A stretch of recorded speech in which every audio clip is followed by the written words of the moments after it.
তুলিয়া করার লাগিয়া কাজল ইসলাম মজুমদার ভাইয়ের নাম আইছে সামনে।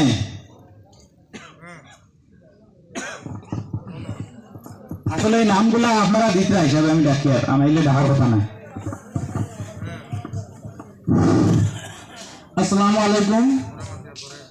অধ্যক্ষ নির্বাচনী সভার শ্রদ্ধেয় সভাপতি মহোদয়, উপস্থিত এখানে আমার পিতৃ সমতুল্য যুবক ভাইয়েরা, আমি আর কইতাম গীতা হঠাৎ করে খেয়ে আমার নাম দিয়েছে, আসলে আমি এখানের উপযুক্ত মানুষ নাই।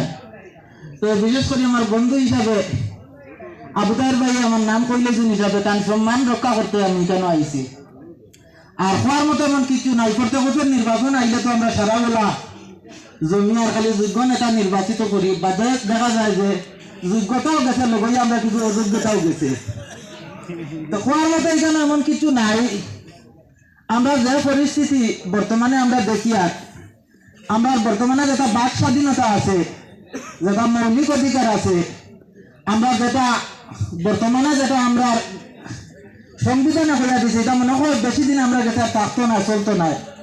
হয়তো প্রত্যেক বছর খালি রাখমু তমু ওইব কর্মু নেতাগুলো আমরা মাঝে আইন ছাত্রী দিতরা লাঠি দিতা, আত্মী দিতরা গুড়া দিতা, দিতে দিতে লাস্ট টাইমে আমরা ছাগল পাই না, ওলা অবস্থা। আমার শরীর এমন কোনো বালা নাই। আমার বন্ধু মেহবুব ভাই আগে মাতিছেন, বিশেষ করি এখানে আরো বক্তা বেলা বেলা বক্তা আছেন, পূর্ববর্তী বক্তারা সব কিছু কই লইছেন। আমার আর হওয়ার মতো এমন কিছু নাই। বিশেষ করি আমরা আমাদের যোগ্য একজন মানুষ, সমাজে কাম করার মতো মন আছে, আগে করিয়া গেছেন, এখনো খতরা।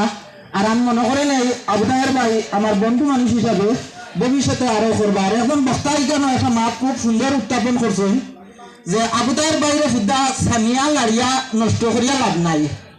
যদিও না এক ডাকর কথা আছে নানি বলে ও কিতাব বাতা ননে শ্রদ্ধা বলদ বালা কিতা ওলা কিতা একটা মাপ কোন গো আছে, এখন আমার মনে করেন না। তো এই টানটা নষ্ট করার থাকি আমি মনে করি নাই। যদি আমরা নির্বাচনও জয়ী করতাম পারি, তে আমরা সারা একলগ হই।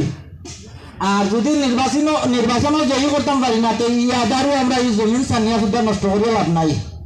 আর বেশ কিছু করতাম চাইয়ার না, আবু তাহের বাইরে আমরা সারা একজুট হইয়া এখন যোগ্য প্রার্থী হিসাবে সবে মিলিয়া কষ্ট করিয়া জয়লাভ করে দিলে আর কিছু না হইলে আমি মনে করি না এই সমাজে কিছু পাইব।